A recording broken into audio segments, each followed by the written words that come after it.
উজনি অসম এৰিবলৈ সাজু হওক মিয়াসকল। মিয়া মানে চোৰ, ডকাইত, ধৰ্ষণকাৰী। মিয়াক অসমৰ পৰা খেদিবই লাগিব। মিয়া খেদাৰ সংগ্ৰামক পূৰ্ণ সমৰ্থন খিলঞ্জীয়া অসমীয়া জনসাধাৰণৰ। মিয়াৰ কাৰণেই সুৰক্ষিত নহয় অসমৰ জীয়ৰী বোৱাৰী। মুখ্যমন্ত্ৰীৰ লগতে বিভিন্ন দল সংগঠনক ধন্যবাদ জ্ঞাপন। উজনি অসমৰ দুলীয়াজান, শিৱসাগৰ, চৰাইদেউকে ধৰি কেইবাটাও অঞ্চলত আৰম্ভ হৈছে মিয়া খেদা অভিযান। মিয়া খেদা এই সংগ্ৰামক এইবাৰ পূৰ্ণ সমৰ্থন আগবঢ়াইছে খিলঞ্জীয়া অসমীয়া জনসাধাৰণে। লগতে খিলঞ্জীয়া অসমীয়া জনসাধাৰণে এই ক্ষেত্ৰত বিভিন্ন দল সংগঠনৰ লগতে ৰাজ্যৰ মুখ্যমন্ত্ৰী ডক্টৰ হিমন্ত বিশ্ব শৰ্মাকো ধন্যবাদ জ্ঞাপন কৰিছে।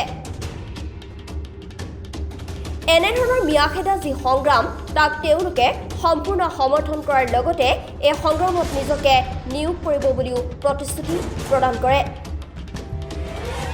স্থানীয় লোকসকলৰ ভাষ্য অনুসৰি বৰ্তমান অসমত মিয়াৰ আগ্ৰাসন আৰু প্ৰব্ৰজন দিনক দিনে বৃদ্ধি পাবলৈ ধৰিছে। সেয়েহে মিয়াক অসমৰ পৰা খেদিবই লাগিব, নহ'লে অসমীয়াসকল অসমতেই স্থান নাপাব বুলিও অভিযোগ এইসকল লোকৰ। ইয়াৰ উপৰিও কয় যে মিয়া মানে চোৰ, ডকাইত, ধৰ্ষণকাৰী। মিয়াৰ কাৰণেই সুৰক্ষিত নহয় অসমৰ একাংশ জীয়াৰী বোৱাৰী। অসম চৰকাৰ আৰু বিভিন্ন দল সংগঠনে উজনি অসমত মিয়া খেদাৰ যি সংগ্ৰাম আৰম্ভ কৰিছে তাক আমি পূৰ্ণ সমৰ্থন কৰিছোঁ বুলিও সংবাদ মাধ্যমৰ আগত অৱগত কৰে। এই পদক্ষেপ সঁচাই অতি আদৰণীয় আৰু প্ৰশংসনীয়। মুঠৰ ওপৰত মুখ্যমন্ত্ৰী ভাষ্যৰ পাছতেই এইবাৰ উজনিত মিয়া খেদিবলৈ সাজু হৈছে বিভিন্ন দল সংগঠন। ইতিমধ্যে উজনি ত্যাগ কৰিবলৈ সকিয়নি প্ৰদান কৰিছে দল সংগঠনসমূহে। উজনি অসমত মিয়া খেদাৰ এই সংগ্ৰামক পূৰ্ণ সমৰ্থন আগবঢ়াইছে খিলঞ্জীয়া অসমীয়া জনসাধাৰণে।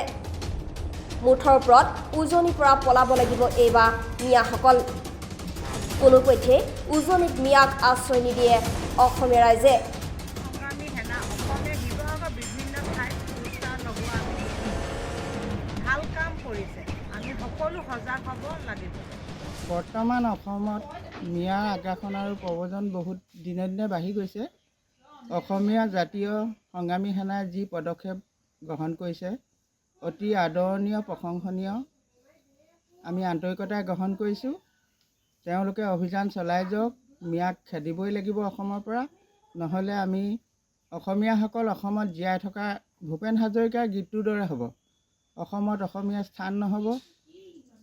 মিয়াৰ আগ্ৰাসন বহুত বাঢ়ি যাব আৰু অসমীয়া যুৱকৰ ওপৰত অত্যাচাৰ হ'ব। অসমীয়া যুৱতীসকলে মিয়াৰ পৰাই হত্যা, ধৰ্ষণ, লুণ্ঠন, মিয়াই সকলোখিনি বৰ্তমান বেয়া ব্যৱহাৰখিনি কৰি গৈছে অসমত।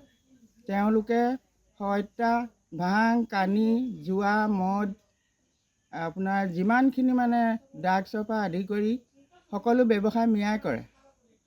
গৰু চুৰ কৰে, মানুহ হত্যা কৰে, বাটত ধৰি অসমীয়া যুৱতীক বেয়া ব্যৱহাৰ কৰে, ধৰ্ষণ কৰে। সেইবিলাক মিয়াসকলৰ দ্বাৰা বেছি হয়।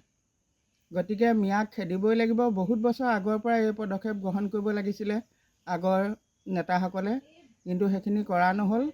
এতিয়া অসমীয়া জাতীয় সংগ্ৰামী সেনাই এই আদৰ্শনীয় পদক্ষেপ গ্ৰহণ কৰিছে। আমি আন্তৰিকতাৰে তেওঁলোকৰ পদক্ষেপ গ্ৰহণ কৰিছোঁ আৰু তেওঁলোকৰ লগত আমিও আছোঁ। এয়াই মোৰ মন্তব্য। শিৱসাগৰ জিলা জাতীয় সংগ্ৰামী সেনাই যি পদক্ষেপ লৈছে মিয়া খেদালৈ, সঁচাকৈ আমি শলাগিবলগীয়া। আমিও সহযোগ কৰিম, তেওঁলোকক সহায় কৰিম। সকলো ৰাইজক আমি অনুৰোধ জনাম যাতে আমাৰ লগত সকলো ওলাই আহক। আমি অসমৰ পৰা মিয়া অতি শীঘ্ৰে খেদাব লাগে। অসমৰ মুখ্যমন্ত্ৰীক ধন্যবাদ দিছোঁ। মিয়া খেদিলেহে আমি অসমখন বচাব পাৰিম আৰু মুখ্যমন্ত্ৰী মিয়া খেদাত লাগি আছে। মুখ্যমন্ত্ৰীক আমি অনুৰোধ জনাইছোঁ, মিয়া বাংলাদেশী যিমান আছে সেইখিনি খেদি বাহিৰত পঠিয়াই দিয়ক। আমি তেতিয়াই অসমখন বাচিব। আৰু মুখ্যমন্ত্ৰীক আমি ধন্যবাদ দিছোঁ মিয়া খেদিছে কাৰণে, আৰু তেতিয়াহে অসমখন বাচিব।